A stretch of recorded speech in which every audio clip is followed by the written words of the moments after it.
Hello, my name is William James. I'm the host of the Bald Book Geek. How are all of you?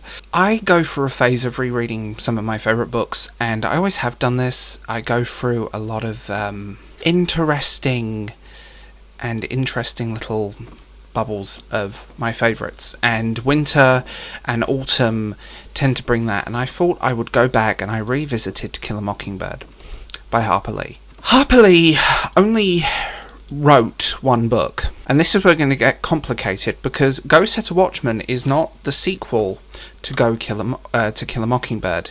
Go Set a Watchman is the first draft. The publisher liked it, but was more interested in the children's story, and I also see this interesting little weird bubble of people who say that the main character is ignorant and they try to look at the character through adult eyes, and it doesn't work that way. The characters of the book are clearly age-defined and clearly work in those bubbles.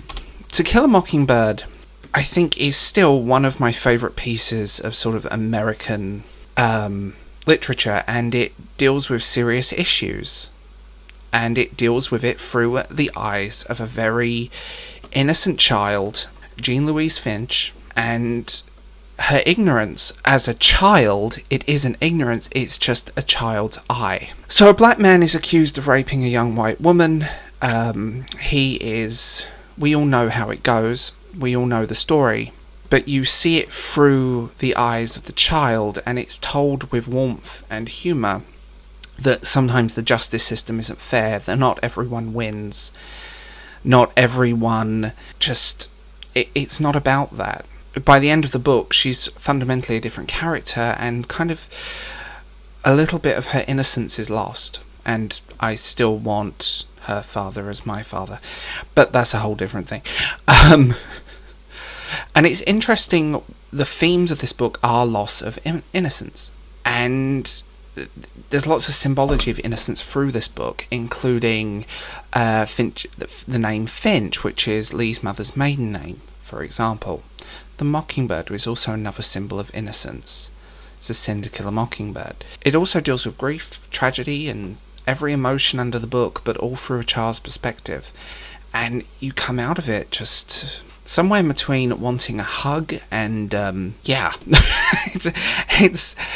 It's quite a dark book, and it's almost Southern Gothic in places and tone. I love this book, and it gets accused of many things, and I do find it funny that it's controversial because of language or word choices, but actually, and I'm going to say this here and now, it is historically accurate to the American South in the 1930s. Sadly, there aren't many of these people left, and books like this, although fictional, do tell us that story, and they're a great non-fiction about this era of American history as well. And side note, I relate way too much to the character of Boo Radley.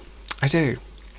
But yeah, you have this beautifully written, lyrical Southern Gothic through the innocence of a child's eye. You're learning with her. She's learning as she goes. This book gets put in every genre possible.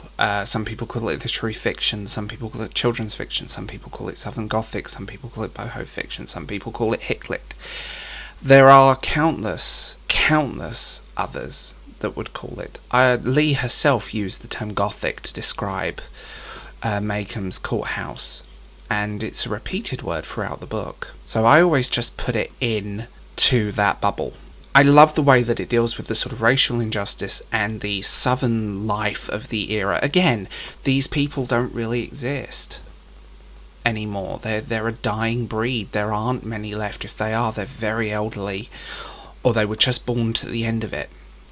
And that sort of bridge between the West into the 20th century, into the 19th and the 20th century, and then the 21st century, generations get older, and it leaves you, the reader, to make a lot of decisions about the book. You are the one kind of deciphering the case as well. And it also looks at interesting ways that it deals with gender roles. She's not Jean Louise Finch is not the typical little girl. She's a tomboy, and she can take a punch. And her older brother Jeremy and their relationships. And I think she's very much a lot of Harper Lee in her as a child. I always get that feeling whenever you watch interviews with Harper Lee. She kind of comes across as that quite bolstery, strong woman who you wouldn't want to piss her off. That's always the vibe I got with her, and if you read her letters, I mean, she definitely gives that one. I think To Kill a Mockingbird will remain an important novel, and I think To Kill a Mockingbird will also remain one of those books that's untouchable in terms of classics are important, and books like this are important, and removing these books from publication or banning them from school libraries and just discounting their value. And I do love it when sort of the YA political set of the book tubes and the book twitters and the book tumblers and the book talks come after books like this, because they truly, I don't think, understand that it's not the surface level you're looking at with a lot of books. This book has many layers. It takes you on this journey, and it takes you into this bubble and her life. I first read this book as a teenager in a very old, decrepit copy that was given to me by my grandmother, and I now have 2 copies of it. I have a replica of the American First Edition, which is a modern replica, and I have a beautiful Harper's, vintage paperback edition with a double cover, which is just pretty. But this book, I think, will remain as important then as it did now, and this book will stay in our consciousness. It's been adapted into countless plays. I've seen To Kill a Mockingbird on stage many times. It's beautiful, and I've also seen the film. The film is an interesting one because it definitely takes on a different vibe, slightly different vibe, because the film frames the story slightly differently. Where the book is a coming of age story and a loss of innocence story, the film is a courtroom drama through the eyes of a child, which frames the story just slightly differently, which gives you a different look at it, but equally as good. So, as always, tell me what you think in the comments below, and I will talk to you guys later.